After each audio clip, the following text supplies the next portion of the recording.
Boa noite, amados irmãos. Saudamos a todos com a graça e a paz de nosso Senhor Jesus Cristo. Quero deixar com os amados o versículo 3 do Salmo número 34, onde o salmista disse: Engrandecei ao Senhor comigo, e juntos exaltemos o seu nome. Que Deus esteja falando aos nossos corações nesta noite, nesta meditação, neste dia tão especial. A Bíblia diz em Provérbios 14, no versículo 1: Toda mulher sábia edifica a sua casa, mas a tola derruba com as suas mãos. Estaremos nesta noite pensando por alguns minutos sobre o tema Mulheres Sábias. Antes, porém, queremos parabenizar todas as mamães pelo seu dia.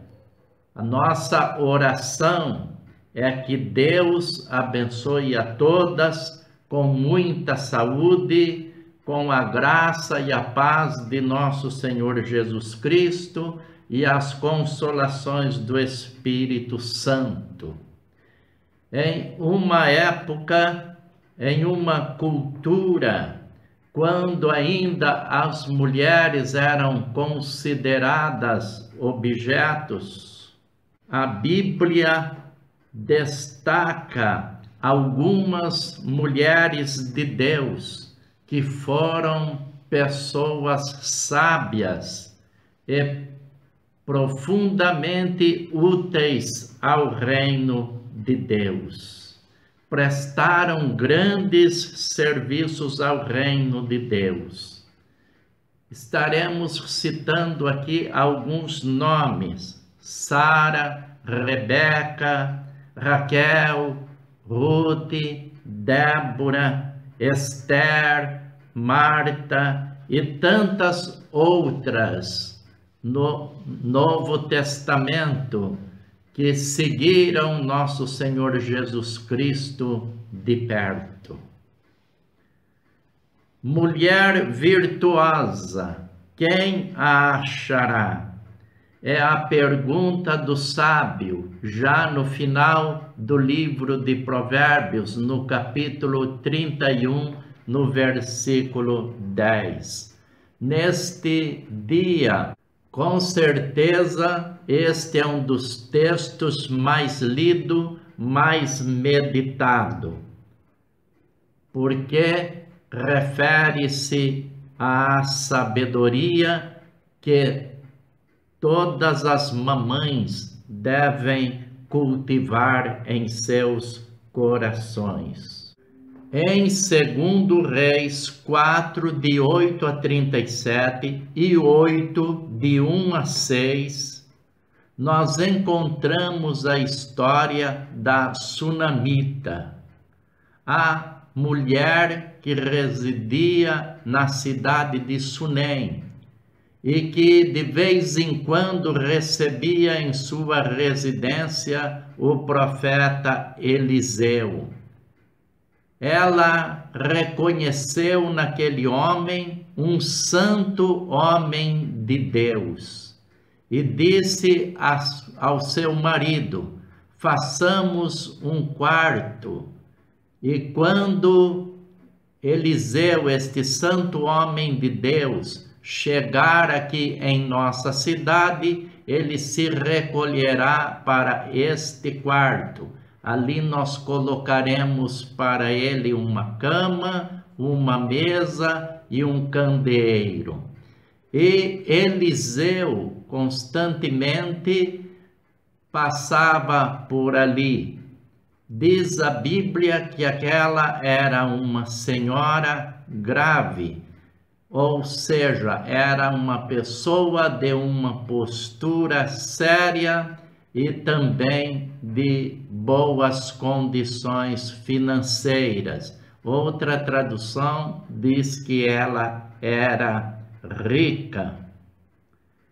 Dado os seus favores ao reino de Deus, aos seus benefícios para o profeta Eliseu, ele pensou em uma maneira de recompensá-la, de agradecê-la. E conversando com Geazi, outras traduções dizem Geazi, o seu secretário, no que poderiam beneficiar aquela senhora, Geazi observou que ela não possuía filhos. Então o profeta a chamou e disse a ela que num determinado tempo ela seria mãe. E a promessa aconteceu. O milagre se realizou. Num dado tempo, ela concebeu e teve um menino. E diz a história que o menino cresceu e certo dia já estava trabalhando na lavoura junto com o pai. Estava na época da colheita. E lá na lavoura o menino sentiu-se mal, com uma forte dor de cabeça. Veio para casa e veio a falecer nos braços da mãe. A história nos diz que a mãe pediu que se aguardasse um animal e ela tomou o animal e foi então em busca do profeta. Antes, porém, comunicou o esposo, e o esposo disse: mas hoje não é o dia de conversar com o profeta Eliseu. Ela disse: fique tranquilo que tudo vai bem.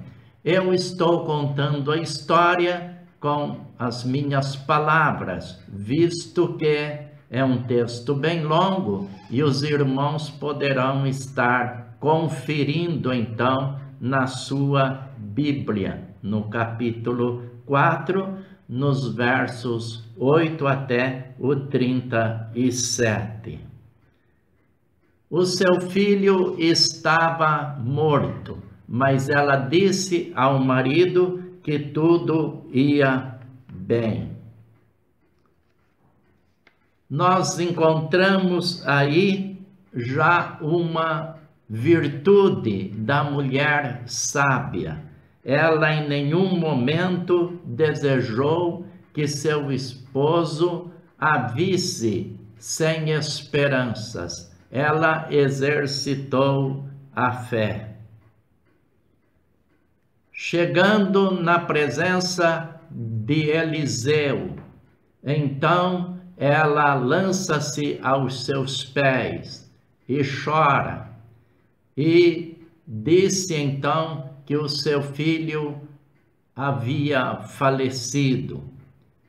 Eliseu chama o seu secretário, o seu moço, Geazi, e manda que ele vá até a casa da sunamita, leve o seu bordão e faça lá então a oração, faça lá o seu dever, substituindo a sua presença.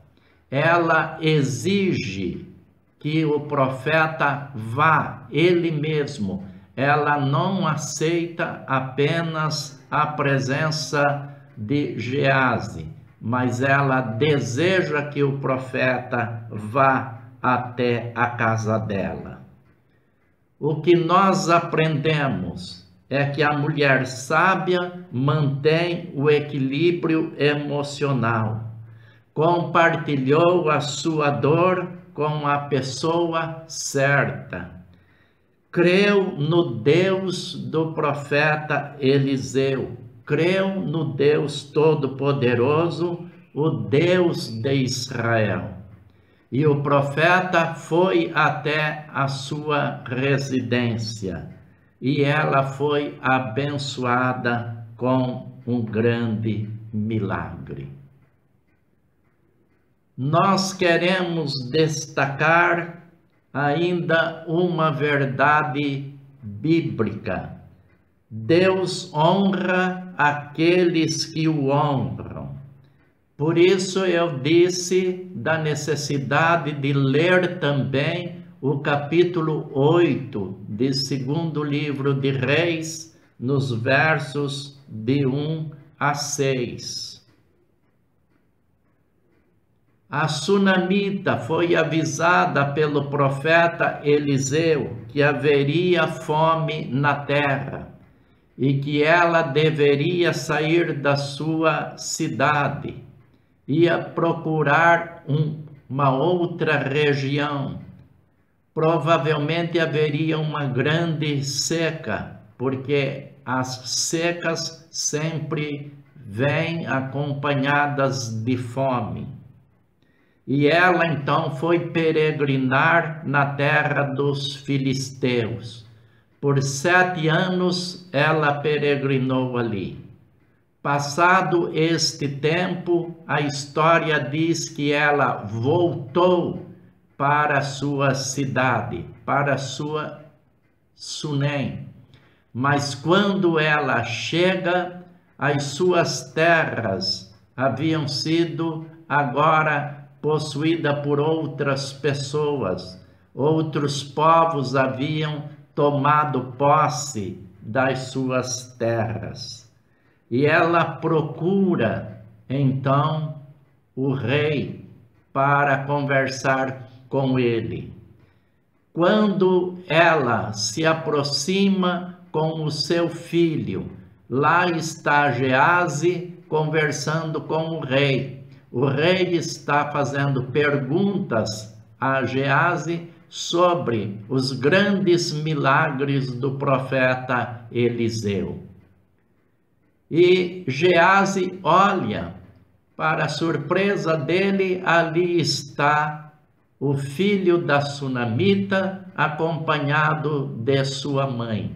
E ele diz então ao rei: Rei, aí está o moço que foi ressuscitado, ele e sua mãe.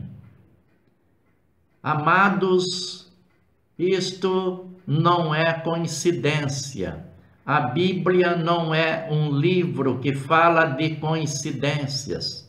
A Bíblia é um livro que fala do poder de Deus, das suas maravilhas, dos seus milagres. A Bíblia fala do Deus que cuida de cada um de nós, o Deus que cuida do seu povo, o Deus que honra aqueles que o honram.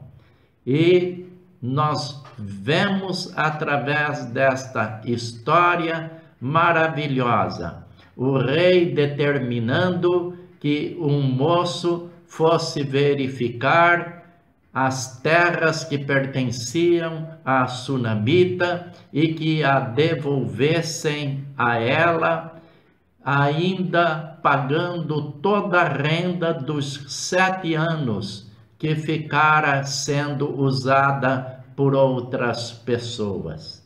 E a história encerra de uma maneira maravilhosa, relatando-nos que a sunamita foi grandemente abençoada. Ela não sabia, com certeza, quando mandou construir o quarto para o profeta. Ela não sabia quando colocou lá uma mesa, uma cadeira e um candeeiro, uma cama para ele, que 8 anos depois ela ia estar na presença do rei, buscando ajuda para resolver seus problemas, suas adversidades. mas Deus honra aqueles que o honram. A Bíblia é a palavra de Deus e diz que toda mulher sábia edifica a sua casa. Então, fica aqui esta palavra, especialmente a você, amada irmã, mãe, esposa, filha, mas especialmente as mães. Vamos honrar ao Senhor nosso Deus em todas as áreas, nas múltiplas áreas do nosso viver, da nossa vida, porque com certeza o Senhor nos honrará e vos honrará. Esta é uma breve história de uma mulher sábia que soube investir no reino de Deus. E assim cumpre-se a bendita palavra de Deus, dita pelo apóstolo Paulo na carta aos Gálatas, capítulo 6, no verso 7, parte B. Porque tudo o que o homem semear, isso ele também ceifará. Façamos bem a todos, e principalmente aos domésticos da fé. Porque a seu tempo ceifaremos, se não houvermos desfalecidos. Que nesta noite bendita, Deus abençoe todas as mamães, aquelas que já se entregaram a Jesus Cristo, aquelas que ainda não se entregaram a Jesus Cristo, se entreguem, façam de Jesus o seu único e todo suficiente Salvador. Façam de Jesus o seu caminho, a direção para a sua existência. Que Deus encha os nossos corações com a sua bendita paz.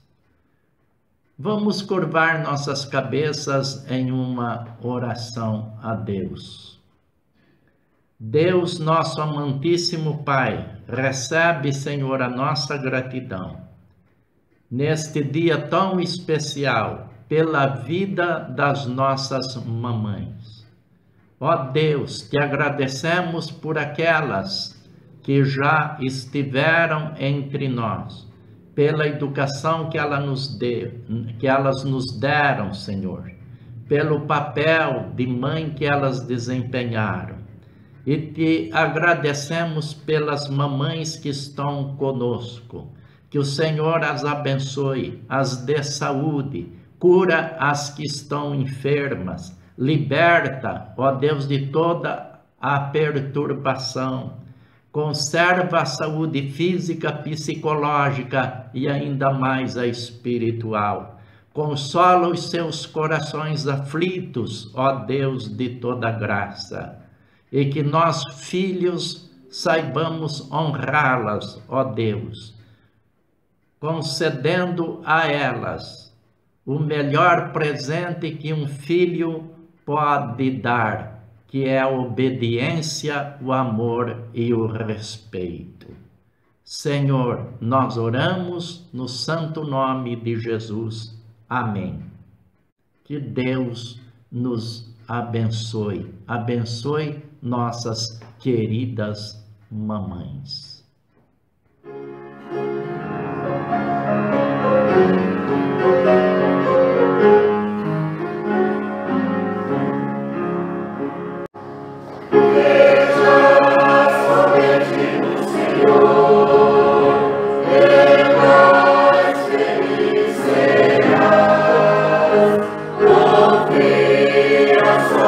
Seu poder e a paz em